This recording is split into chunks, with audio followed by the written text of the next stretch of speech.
Assalamualaikum warahmatullahi wabarakatuh. Halo semuanya, perkenalkan saya Dewi Sumaryani dengan NIM 2002110958 dari kelas D mata kuliah Literasi Digital jurusan Akuntansi Fakultas Ekonomi dan Bisnis Universitas Riau dengan dosen pengampu Bapak Rezi Abdurrahman SESY MAK. Baiklah, di sini saya akan menjelaskan tentang urgensi literasi digital.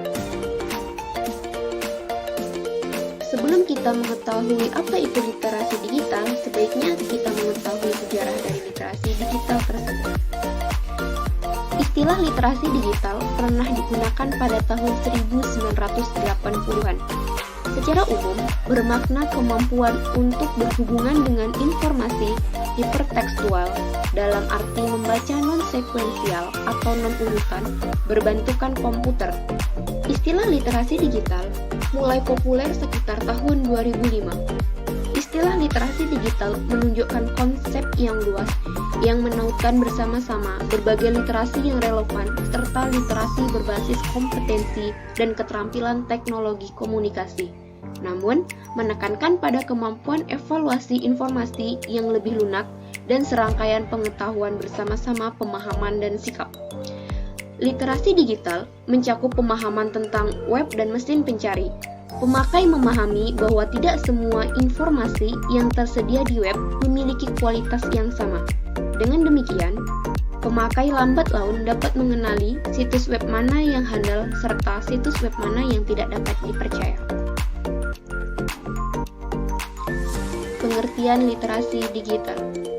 Secara umum, literasi digital adalah kemampuan menggunakan teknologi, informasi, dan komunikasi atau biasa disingkat TIK untuk menentukan, mengevaluasi, memanfaatkan, membuat, dan mengomunikasikan konten atau informasi dengan kecakapan kognitif ataupun teknikal.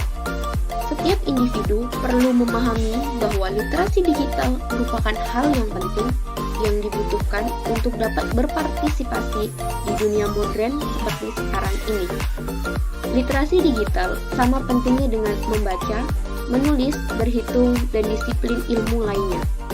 Generasi yang tumbuh dengan akses yang tidak terbatas dalam teknologi digital mempunyai pola pikir yang berbeda dengan generasi yang sebelumnya yang belum mengenal literasi digital. Adapun pengaplikasian literasi digital dalam kehidupan. Literasi digital dianggap sangat penting untuk mengikuti perkembangan di dunia yang semakin maju seperti saat ini.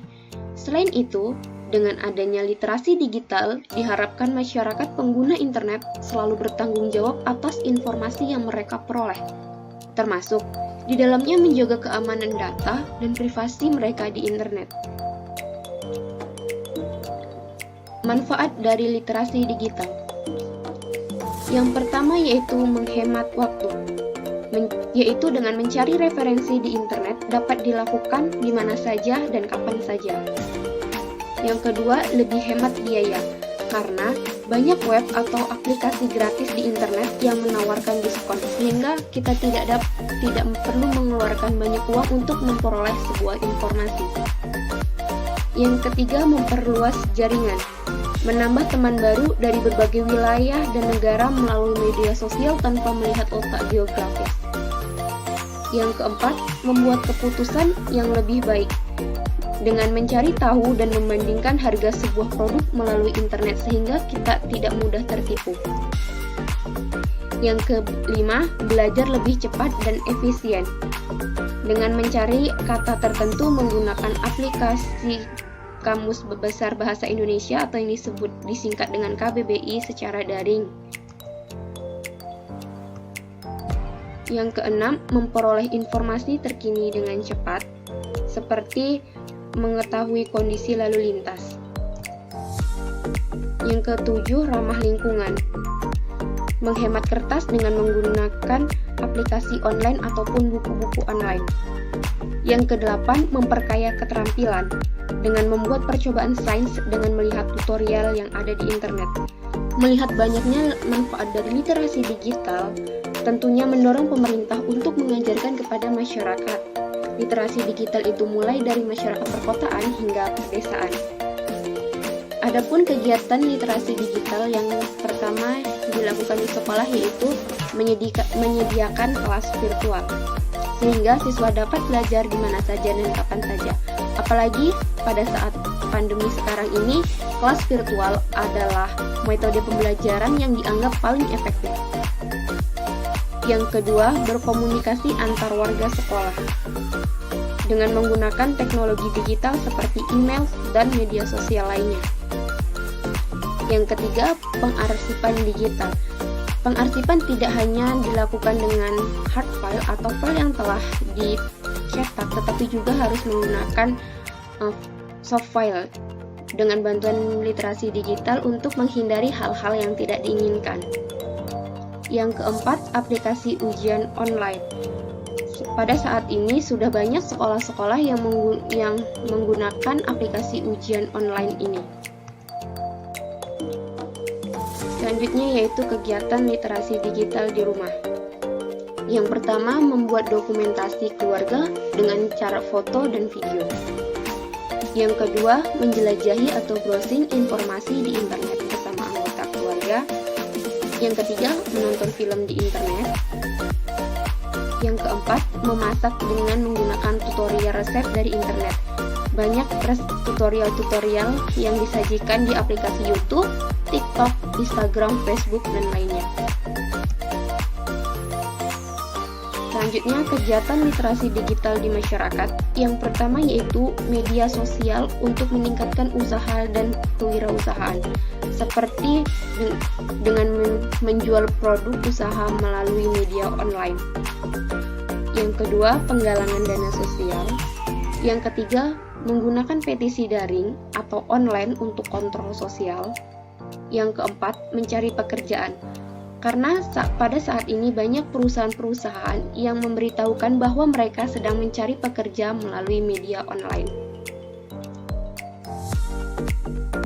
Dampak literasi digital. Yang pertama yaitu dampak positif. Dampak positif yang pertama yaitu untuk membantu pembelajaran. Apalagi saat daring seperti ini, pembelajaran jauh adalah pembelajaran yang paling efektif untuk menjadi pilihannya. Yang kedua, untuk dapat membedakan sumber-sumber belajar yang benar, signifikan dan dapat memberikan manfaat. Yang ketiga, untuk membuka peluang para guru agar lebih produktif dalam menyiapkan media ajar digital.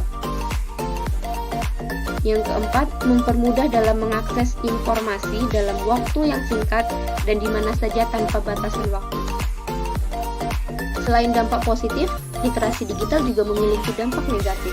Dampak negatif yang pertama yaitu susah bersosialisasi dengan orang sekitar. Ini disebabkan karena pengguna sosial media lebih malas belajar berkomunikasi secara nyata. Hal ini memang benar sekali. Yang kedua yaitu situs sosial media akan membuat seseorang lebih mementingkan diri sendiri. Mereka tidak sadar akan lingkungan sekitar mereka karena mereka kebanyakan menghabiskan waktu di internet. Yang ketiga, tertinggal dan terlupakannya bahasa formal. Karena penggunaan sosial media lebih sering menggunakan bahasa informal dalam kesehariannya, sehingga aturan bahasa formal sudah perlahan mereka tinggalkan. Yang keempat, mengurangi kinerja. Karyawan perusahaan, pelajar, mahasiswa yang bermain sosial media pada saat sedang mengerjakan pekerjaannya akan mengurangi waktu kerja dan waktu belajar mereka. Yang kelima, berkurangnya privasi pribadi. Dalam media sosial, kita bebas menuliskan dan men-share apa saja. Seringkali tanpa sadar kita mempublish hal yang seharusnya tidak perlu kita sampaikan kepada publik. Yang selanjutnya itu kejahatan dunia maya. Kejahatan dikenal dengan nama cybercrime. Kejahatan dunia maya sangatlah beragam, di antaranya yaitu hacking, phishing, dan spamming. Selanjutnya pornografi. Dengan kemampuan menyampaikan informasi yang dimiliki internet, pornografi pun menjadi merajalela. Terkadang seseorang memposting foto yang seharusnya menjadi privasi dia sendiri di sosial media. Hal ini sangat berbahaya karena bisa jadi foto yang hanya dipostingnya di sosial media disalahgunakan oleh pihak-pihak yang tidak bertanggung jawab. Tantangan literasi digital di Indonesia pada saat ini. Yang pertama yaitu hoax atau berita bohong marak terjadi di media sosial. Jika masyarakat tidak melakukan pemeriksaan lebih lanjut, akan berdampak buruk bagi masyarakat Indo sendiri. Yang kedua, penipuan daring. Kejahatan ini sering terjadi dan melibatkan aktivitas jual beli. Yang ketiga, eksploitasi seksual anak. Termasuk adanya penyebaran konten pornografi pada anak yang seharusnya mereka tidak boleh menonton. Selanjutnya, perundungan siber, yaitu menyerang seseorang melalui media sosial. Serta yang terakhir itu ujaran kebencian dan radikalisme. Yang berbasis digital pada saat ini sudah banyak ujaran kebencian yang disebar di media sosial seperti di Twitter, Line, dan sebagainya. Terima kasih. Itulah penjelasan dari saya. Kurang dan lebihnya saya mohon maaf. Saya akhiri. Wabillahi taufiq wal hidayah. Wassalamualaikum warahmatullahi wabarakatuh. Bye.